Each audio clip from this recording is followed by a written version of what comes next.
Imaginez ce que signifie le fait de vivre à l'extrémité de la province, au nord de la Transcanadienne, coupé de tout lien terrestre. À bord d'un avion, après 1 heure de vol, tout ce que nous pouvons voir, c'est le bouclier canadien.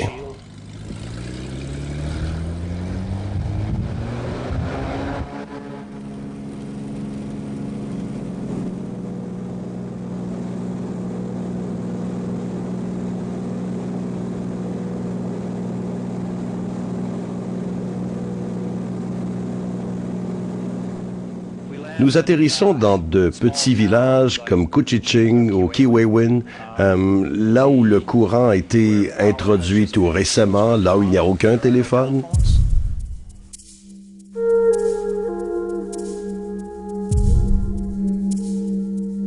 Le Canada est le 2e pays au monde en superficie. Il s'étend sur quelques 6000 km d'est en ouest et sur 3000 km du sud au nord, soit de la frontière américaine jusqu'à l'océan Arctique. Presque toutes les villes canadiennes se trouvent à 300 km de la frontière américaine, zone dans laquelle vit la majorité de la population du Canada. Parmi celles-ci, 85% des enfants de 15 ans ont accès à des ordinateurs à la maison. La connectivité haute vitesse constitue la norme et les enfants se familiarisent avec les technologies de l'information et des communications, les TIC, dès qu'ils apprennent l'alphabet. Toutefois, à la limite de cette zone se trouve également la frontière du fossé numérique. Au Canada, les 637 collectivités des Premières Nations se trouvent pour la plupart au nord de cette frontière. Certaines d'entre elles sont si éloignées au nord qu'elles ne sont pas reliées par voie terrestre. Elles ne sont accessibles que par avion. Nous constatons que les gouvernements de nos jours exigent que les choses soient faites au moyen du courriel et par voie électronique. Il y avait un programme d'été auquel, selon le ministère, nous devions nous inscrire. Pour ce faire, il fallait procéder par voie électronique. Nous avons alors souligné que nous n'avions pas accès à Internet, ce à quoi on nous a répondu succinctement de nous rendre à la bibliothèque la plus proche. Bien sûr, lorsque nous leur avons demandé si nous pouvions leur envoyer la facture du tarif aérien de 800 $, ils se sont rendus compte soudainement que tous n'avaient pas accès à la technologie qu'ils tenaient pour acquise. Le gouvernement fédéral est déterminé à combler ce fossé numérique et à confier à Industrie Canada un rôle de premier plan à ce chapitre. Jadis, nous devions produire un bulletin à l'aide d'un vieux duplicateur Gestetner. Cette production exigeait de grands efforts. Parfois le gel et le déglacement nous empêchaient de rejoindre les collectivités à l'aide du bulletin. Il nous fallait réserver un avion, puis laisser tomber notre bulletin par paquet au-dessus des collectivités. Telle était la façon de communiquer. Depuis 1995, Première Nation sur ESCOL, PNR, qui fait partie de la Direction générale des applications de l'autoroute de l'information d'Industrie Canada, a la responsabilité de donner du soutien à la connectivité Internet des 600 écoles dans les réserves sous responsabilité fédérale.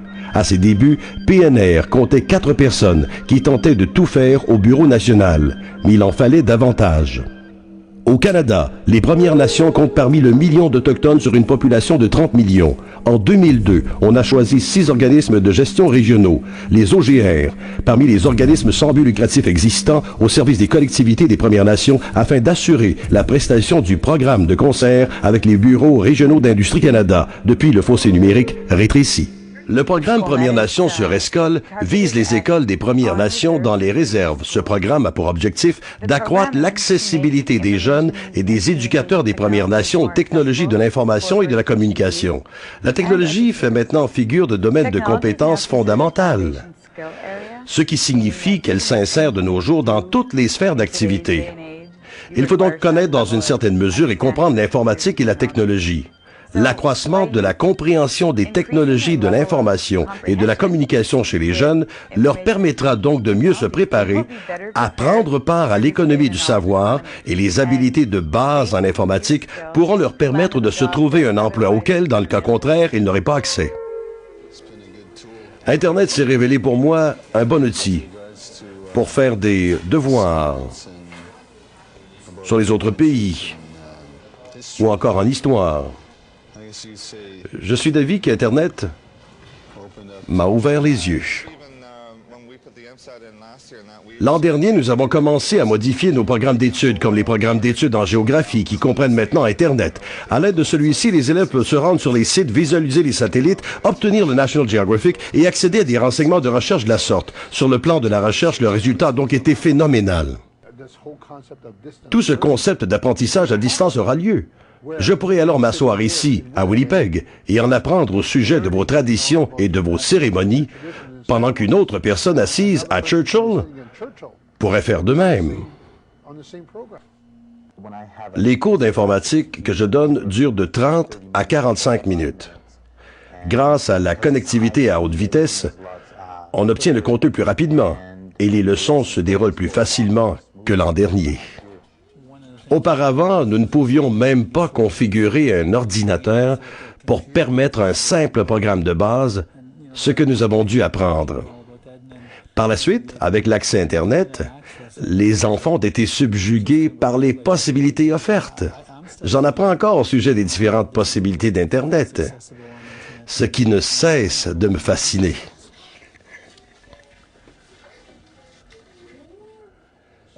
Nous allons ouvrir 3 soirs par semaine aux fins communautaires et des divers apprentissages autonomes à distance de la sorte. Nous visons à établir des projets de ce genre et à donner l'accès communautaire à Internet. Nous nous orientons donc assurément vers la collectivité. Je crois que l'accès communautaire a constitué la priorité sur le plan de l'informatique et d'Internet.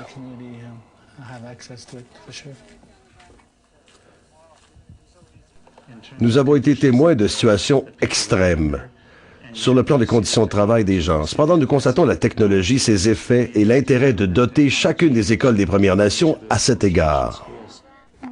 Nous avons la possibilité de travailler à l'aide de caméras vidéo et d'appareils auxquels nous n'aurions pas accès habituellement en classe. Nous avons donc fait des progrès. Là où le fait de vivre au Nord pose problème, c'est dans la mise à jour déficiente des renseignements souvent périmés depuis des semaines. Grâce à Internet, nous pouvons compter sur des renseignements à jour, ce qui aide grandement à la formation de nos enfants. Nous allons créer un dictionnaire en ligne doté de ressources multimédia. L'usager pourra donc inscrire un mot ou une expression en français. « Bonjour, je m'appelle », puis s'affichera une page comportant les syllabes et un bouton sur lequel il pourra cliquer pour obtenir la phonétique du mot ou de l'expression. Dans ce cas ici, au genre de mini-cap d'Anya. Les enfants auront donc désormais accès à leur passé,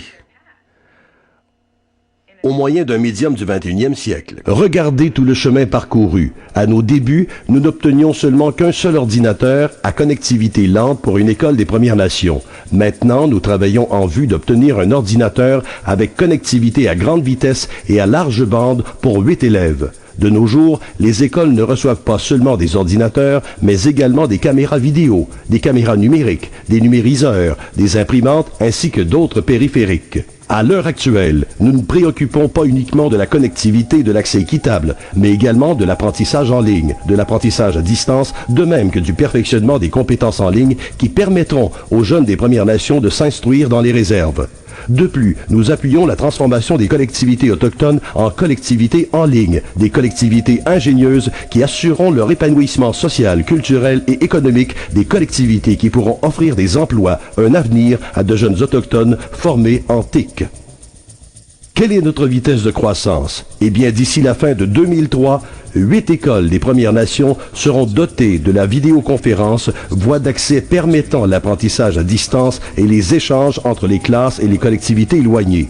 D'ici la fin de 2004, ce nombre pourrait décupler. J'implore tous ceux qui sont en mesure de permettre l'accès Internet aux élèves, particulièrement ceux du Nord, de le faire. Il suffit d'accepter les propositions relatives au matériel, ce qui constitue le point de départ. Bref, il suffit simplement de dire oui à la technologie.